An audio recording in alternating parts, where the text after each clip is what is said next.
Hello बच्चों, आज हम पढ़ेंगे कक्षा 7 हिंदी वसंत का दूसरा पाठ हिमालय की बेटियां। हम आपको बताएंगे बच्चों इस पाठ का सारांश और साथ ही साथ पाठ से संबंधित प्रश्नों के उत्तर भी। तो चलिए शुरू करते हैं। सबसे पहले पढ़ लेते हैं पाठ का सारांश। यह पाठ लेखक नागार्जुन ने लिखा है, जिसमें उन्होंने हिमालय और उससे निकलने वाली नदियों के बारे में बताया है। हिमालय से बहने वाली गंगा, यमुना, सतलुज आदि नदियां दूर से लेखक को शांत, गंभीर दिखाई देती थी। लेखक के मन में इनके प्रति श्रद्धा के भाव थे। जब लेखक ने इन नदियों को हिमालय के कंधे पर चढ़कर देखा तो उन्हें लगा कि ये तो काफ़ी पतली हैं, जो समतल मैदानों में विशाल दिखाई देती हैं। लेखक को हिमालय की इन बेटियों की बाल लीलाओं को देखकर आश्चर्य होता है। हिमालय की इन बेटियों का न जाने कौन सा लक्ष्य है जो इस प्रकार से बेचैन होकर बह रही हैं। नदियाँ बर्फ़ की पहाड़ियों में, घाटियों में और चोटियों पर लीलाएं करती हैं। लेखक को लगता है कि देवदार, चीड़, सरसों, चिनार आदि के जंगलों में पहुंचकर शायद इन नदियों को अपनी बीती बातें याद आ जाती होंगी। आगे लेखक कहता है, सिंध और ब्रह्मपुत्र दो महानदियाँ हिमालय से निकलकर समुद्र में मिल जाती हैं। हिमालय को ससुर और समुद्र को उसका दामाद कहने में भी लेखक को कोई झिझक नहीं होती। कालिदास के यक्ष ने अपने मेघदूत से कहा था कि बेतवा नदी को प्रेम का विनिमय देते जाना, जिससे पता चलता है कि कालिदास जैसे महान कवि को भी नदियों का सजीव रूप पसंद था। काका कालेलकर ने भी नदियों को लोक माता कहा है, लेकिन लेखक इन्हें माता से पहले बेटियों के रूप में देखते हैं। कई कवियों ने इन्हें बहनों के रूप में भी देखा है। लेखक तिब्बत में सतलुज के किनारे पैर लटकाकर बैठ गया। लेखक का तन और मन तरोताजा हो गया और लेखक गुनगुनाने लगा। तो बच्चों, ये था यहाँ पर हिमालय की बेटियाँ पाठ का सारांश। उम्मीद है कि आपको अच्छे से समझ आया होगा। आप चाहें तो सारांश को अपनी नोटबुक में भी नोट कर सकते हैं। चलिए इसके बाद जान लेते हैं इस पाठ से संबंधित प्रश्नों के उत्तर अभ्यास प्रश्न उत्तर में। और सबसे पहला प्रश्न है बच्चों यहाँ पर, नदियों को मां मानने की परंपरा हमारे यहाँ काफ़ी पुरानी है, लेकिन लेखक नागार्जुन उन्हें और किन रूपों में देखते हैं। तो उत्तर में आप लिख सकते हैं बच्चों, नदियों को मां मानने की परंपरा भारतीय संस्कृति में अत्यंत पुरानी है। नदियों को मां का स्वरूप माना गया है। नदियां अपने जल से मां के समान हमारा पालन पोषण करती हैं, हमारे खेतों को सींचती हैं, लेकिन लेखक नागार्जुन उन्हें बेटी, प्रियसी व बहन के रूपों में भी देखते हैं। ठीक है, इस प्रकार से आप अपने पहले प्रश्न का उत्तर लिख सकते हैं बच्चों। इसके बाद शुरू होता है आपका दूसरा प्रश्न, और यहाँ पर कहा है, सिंध और ब्रह्मपुत्र की क्या विशेषताएं बताई गई हैं। उत्तर क्या लिखेंगे आप? आपने पाठ तो पढ़ लिया होगा बच्चों। उत्तर में लिख सकते हैं, सिंध और ब्रह्मपुत्र हिमालय की दो ऐसी नदियां हैं जिन्हें ऐतिहासिकता एवं महत्व के आधार पर पुल्लिंग रूप में नद भी कहा गया है। क्या कहा गया है बच्चों? नद। इन्हीं दो नदियों में सारी नदियों का संगम भी होता है। प्राकृतिक और भौगोलिक दृष्टि से भी इनकी महत्ता है।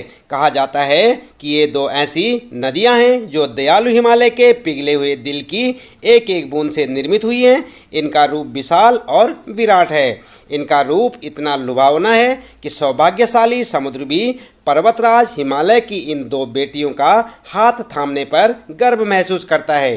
ठीक है, तो इस प्रकार से आप अपने इस दूसरे प्रश्न का उत्तर लिख सकते हैं बच्चों।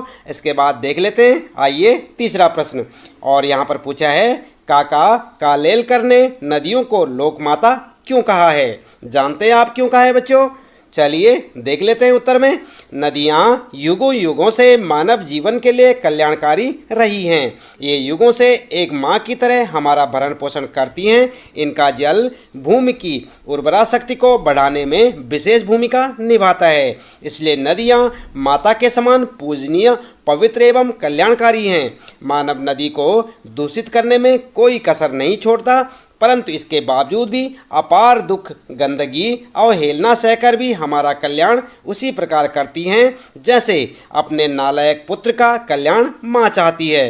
अतः काका कालेलकर ने नदियों को माँ के समान विशेषताओं के कारण उन्हें लोकमाता का दर्जा दिया है। ठीक है, तो इस प्रकार से आप लिख सकते हैं बच्चों अपने तीसरे प्रश्न का उत्तर। और फिर शुरू होता है आपका चौथा प्रश्न। हिमालय की यात्रा में लेखक ने किन किन की प्रशंसा की है?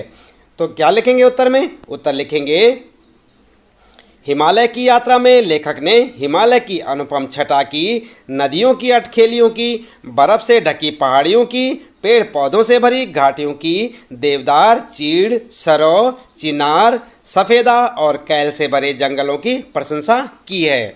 ठीक है, इस प्रकार से आप लिख सकते हैं। अगला है बच्चों 5वां प्रश्न। यह लेख 1947 में लिखा गया था। तब से हिमालय से निकलने वाली नदियों में क्या क्या बदलाव आए हैं? उत्तर में लिखेंगे हिमालय से निकलने वाली नदियां अब अपनी पवित्रता और मूल रूप को प्रदूषण के कारण खो चुकी हैं। मैदानी क्षेत्रों में आते आते शहरों की गंदगी इस हद तक मिल जाती है कि स्वच्छता का नामो निशान मिट जाता है। गंगा, यमुना जैसी नदियां इसका ज्वलंत उदाहरण हैं। है ना बच्चों? आपने देखा होगा नदियों में लोग प्रदूषित जल या गंदगी फेंक देते हैं। ठीक है, इसके बाद बच्चों अगला प्रश्न है यहाँ पर प्रश्न नंबर 6। अपने संस्कृत शिक्षक से पूछिए कि कालिदास ने हिमालय को देवात्मा क्यों कहा है? तो जानते हैं बच्चों कालिदास ने हिमालय को देवात्मा क्यों कहा? नहीं जानते? चलिए कोई बात नहीं, उत्तर में आप लिख सकते हैं हिमालय में देवताओं का वास होने के कारण कालिदास ने हिमालय को देवात्मा कहा है। आज भी हिमालय भगवान शिव का वास स्थान के नाम से जाना जाता है। ठीक है, इस प्रकार से आप लिख सकते हैं। इसके बाद बच्चों आपके शुरू हो जाते हैं भाषा की बात के प्रश्न। और यहाँ पर 7वां प्रश्न आपके लिए। अपनी बात कहते हुए लेखक ने अनेक समानताएं प्रस्तुत की हैं। ऐसी तुलना से अर्थ अधिक स्पष्ट और सुंदर बन जाता है। उदाहरण के लिए आप देखेंगे क है संभ्रांत महिला की भांति वे प्रतीत होती हैं, और ख है माँ और दादी, मौसी और मामी की गोद की तरह उनकी धारा में डुबकियां लगाया करता। तो इसी प्रकार से आपके लिए यहाँ पर है अन्य पाठों से ऐसे 5 तुलनात्मक प्रयोग निकालकर कक्षा में सुनाइए और उन सुंदर प्रयोगों को कॉपी में भी लिखिए। उत्तर में आप लिख सकते हैं बच्चों। नंबर 1, सचमुच दादी माँ साप भ्रष्ट देवी सी लगी। आपने पढ़ी थी ना दादी माँ कहानी, उसी से लिया गया है।